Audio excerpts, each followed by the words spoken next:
애기들 낳고 애기 보면 되게 귀엽잖아요. 아이고 내 새끼 하면서 부비부비부비, 볼도 부비부비, 코도 부비부비 이렇게 넘어가는 거예요. 그때 엄마 아빠 얼굴에 있던 모낭충이 애기 피부로 이사를 갑니다. 이게 제일 근본적인 감염의 원인이에요.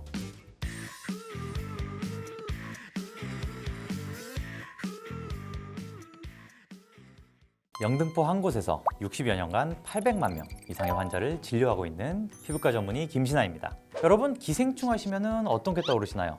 이런 거? 아니면 이런 거? 기생충을 떠올리면 대부분 징그럽고 혐오스러운 벌레 같은 걸 떠올리게 되는데요. 여러분들, 우리 피부에도 이런 기생충과 같은 벌레가 살고 있다는 사실 알고 계신가요? 이렇게 생긴 벌레가 우리 피부를 갉아먹으면서 기생한다는 사실, 말만 들어도 소름 끼치죠? 아마 눈치채셨을 텐데요. 이 벌레는 바로 모낭충입니다. 바로 이 녀석 때문에 우리 피부에 정말 다양한 증상들이 유발되곤 하는데요. 이번 영상을 통해서 모낭충이란 무엇인가, 그리고 모낭충으로 인해서 유발되는 피부 질환엔 어떤 것들이 있는지 정리해드리겠습니다. 모낭충은 모낭진드기과에 속하는 생물입니다. 방금 모낭진드기과라고 말씀드렸죠? 진드기예요. 그러니까 벌레죠, 벌레. 정식으로는 데모덱스라고 불리는데 전 세계적으로 18종이 있는 게 확인이 되었고, 이 중에 2종류가 인간에게 기생한다고 알려져 있습니다. 크기는 한 0.2에서 0.3mm 정도 되기 때문에 현미경으로 관찰할 수 있지 실제로 눈에 보이는 기생충은 아닙니다.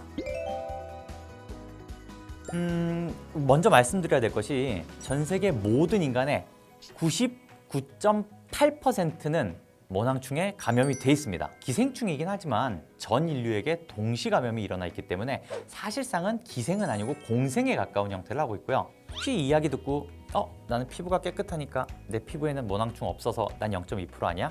라고 생각하실지 모르겠는데요. 죄송하지만 아닙니다. 이 0.2%는 신생아고요. 이 신생아들도 대개 생후 1년 이내 모두 전염이 됩니다. 모낭충이 가지고 있는 불결하고 징그럽고 내 피부를 막 파먹을 것 같은 이미지는 사실 좀 이렇게 말씀드리면 어떨지 모르겠는데, 단적으로 말씀드리자면 마케팅의 결과물이에요. 애초에 모낭충은 피부를 파먹질 않습니다. 모낭충 DNA를 검사를 해보면요, 일반적으로 우리 인간에게 기생하고 있는 기생충이 가지고 있어야 할 부분이 거의 없고, 우리 피부 내에서 피부를 최대한 자극하지 않고 살게 최적화가 돼 있어요. 이 정도로 진화를 했다는 것은 적어도 인간하고 같이 사는 시간이 수백 년에서 1000년은 된다는 이야기입니다. 간단히 말해서 모낭충이 막 내 피를 빨아먹고 막 내 피부를 파먹는 이런 괴물이라면은 우리가 99%는 감염돼 있고 1000년 전부터 이거랑 같이 살고 있는데, 그럼 1000년 전이니까 이미 고려시대 때 인간은 모낭충 때문에 멸종을 했겠죠. 근데 우리 지금 멀쩡히 살고 있잖아요. 사실 이렇게 얘기 안 들으면은 우리 피부에 있다는 것도 잘 모르니까요. 이거랑 비슷한 게 또 있습니다. 유산균하고 대장균이에요. 우리 뱃속에도 대장균이 있죠. 얘들은 우리 몸과 아주 밀접한 공생관계를 이루고 있습니다. 그런데 아니, 내 장 속에 세균이 있다니, 이러고 나서 이걸 다 제거해버리면 어떻게 될까요? 그날로 설사 쫙쫙 하면서 난리가 납니다. 기본적으로 우리가 일상생활을 하는 중에 모낭충은 무해합니다. 밸런스가 잘 유지될 때는 굳이 제거할 이유가 없습니다. 물론 사진 보시면 얘가 좀 징그럽게 생기긴 했는데 우리 사람 생긴 걸로 좀 너무 뭐라고 하진 말죠. 사람은 아니지만. 아니에요. 두 가지가 틀렸어요. 첫 번째, 모낭충은 피부를 갉아먹거나 파먹지 않습니다. 모낭충은 우리 모공 속에서만 자리를 하고 있고, 이 모공 속에서 나오는 피지를 먹고 삽니다. 우리 피부가 만들어내는 분비물을 먹고 사는 거지 우리 피부를 직접 건드리진 않습니다. 두 번째, 모낭염 이야기를 해보면은 모낭염은 어떤 이유든 간에 모공의 면역 밸런스가 깨져서 염증이 생긴 상태를 말해요. 상처를 통해서 모낭염이 생길 수도 있고요. 면역이 떨어져서 세균이 모공 속에 들어와서 모낭염이 생길 수도 있습니다. 우리 몸 안에 면역 반응으로 속에서부터 모낭염이 생길 수도 있고요. 물론 모낭충도 모낭염의 원인이 될 수 있습니다. 근데 모낭충과 우리 몸 간에는 사실 어느 정도 평화협상이 맺어져 있어요. 야, 너 거기서 살게 해줄 테니까 우리 몸 절대 괴롭히지 마라, 이렇게 약속을 해놓은 건데, 이게 1제곱센티미터당 10마리 이하면 문제가 되질 않습니다. 그런데 1제곱센티미터당 10마리 이상으로 그 수가 늘어나면 모낭충에 의한 모낭염이 발생할 수 있습니다. 이건 모낭염이라고 부르지 않고 별도로 데모데시도시스, 모낭충증이라고 부릅니다. 모낭충이 생기는 원인이 많긴 한데 사실 가장 근본적인 원인은 아까 말씀드렸다시피 신생아기의 감염입니다.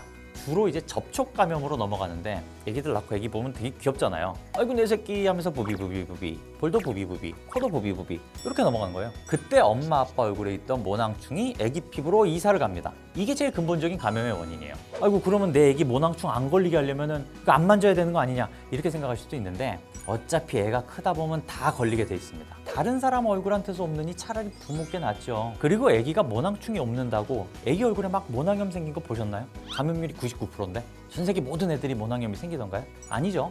얘네들은 이사 가면은 우리 피부에서 살던 대로 피부 안 건드리고 적당히 거기서 잘 적응해서 살기 시작해요. 모낭충이 문제를 일으키는 순간은 과다 증식했을 때예요. 아까 말씀드렸다시피 일정 숫자 이하로 살 때는 아무 문제가 없는데 너무 그 개체수가 많아지면 그때 트러블이 일어나기 시작합니다. 자, 그럼 이때가 언제냐? 당연히 모낭충이 번식하기 좋은 환경이 만들어졌을 때입니다. 스트레스가 심할 때, 피로가 누적이 됐을 때, 수면이 부족할 때 이렇게 몸 전체적인 면역이 떨어질 때입니다. 또 제대로 세안을 안 하고 자거나 먼지가 많은 것 같은 지저분한 환경에 있어서 모공이 막히기 쉬운 환경일 때 모낭충이 잘 번식하게 돼요. 마지막으로 얼굴에 열이 많거나 이 주변 온도가 높을 때에도 모낭충에 의한 모낭염이 생길 수가 있습니다. 모낭충에 의해서 발생할 수 있는 질환이 있고 모낭충을 잘 자라게 해서 모낭충을 악화시킬 수 있는 질환이 있습니다. 모낭충에 의해 직접적으로 발생하는 질환은 아까 말씀드렸다시피 모낭충이 일정 개체수 이상 증식을 해서 말 그대로 얼굴에 너무 모낭충이 넘쳐나서 모공이 골마 들어가는 모낭충증입니다. 모낭충증은 특징적으로 이마, 코 주변, 턱 주변과 같은 곳에 잘 발생합니다. 이 자리들이 모낭충의 먹이인 피지의 분비가 가장 왕성한 자리이기 때문이에요. 일반 여드름이나 세균성 모낭염에 비해서 염증이 좀 더 심하고 고름도 더 많이 발생하고 전체적으로 좀 좁은 자리에 여러 개 병변이 몰려있는 모습을 주로 보이고요. 진물이 나고 진물 딱지도 잘 생기기 때문에 전체적으로 보통 여드름보다 훨씬 지저분한 양상을 보입니다. 또 거꾸로 모낭충을 잘 자라게 해서 모낭충증을 유발하는 병들도 몇 가지가 있습니다.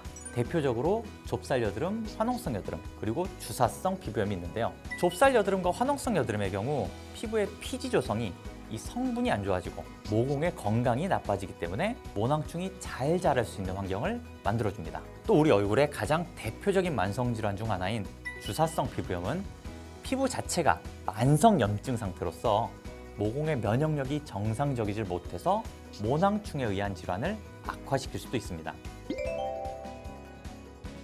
이렇게 갑자기 피부에 지저분한 트러블이 발생할 수 있는 모낭충. 멀쩡할 때 미리미리 사서 걱정을 할 필요는 없지만 또 예방을 해서 나쁠 건 없겠죠. 기본적으로 항상 약산성 클렌저를 사용해서 얼굴을 좀 꼼꼼하게 세안을 해주시는 것이 좋습니다. 모공이 막히거나 화장품 잔류물이 모공 안에 남게 되면 이에 의해서 모낭충이 증가하면서 악화가 될 수 있고요. 당연히 화장도 옅게 하시는 게 피부 건강에도 또 좋습니다. 화장을 진하게 한 날에는 더욱 세심한 클렌징 꼭 필수적입니다.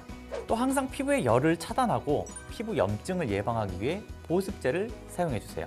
모낭충뿐만 아니라 피부의 작은 염증들과 이 상처들도 빨리 아물게 해주기 때문에 예방법에서 보습제는 필수예요. 마지막으로 가장 중요한 거 바로 내 몸의 면역력입니다. 면역력이 떨어지면 우리 피부와 모낭충이 이루고 있던 이 밸런스가 깨지면서 갑자기 모낭충증이 발생할 수 있으므로 항상 면역 증강을 잊지 말아 주셔야 됩니다. 그 중에서도 가장 중요한 건 잘 자는 거예요. 실제로 수면이 부족해지면 호르몬 밸런스가 깨져버리면서 피지도 증가하고 면역력도 떨어지고 덩달아 모낭충증까지 심해질 수가 있으니까 꼭 충분한 수면 잊지 마시기 바랍니다.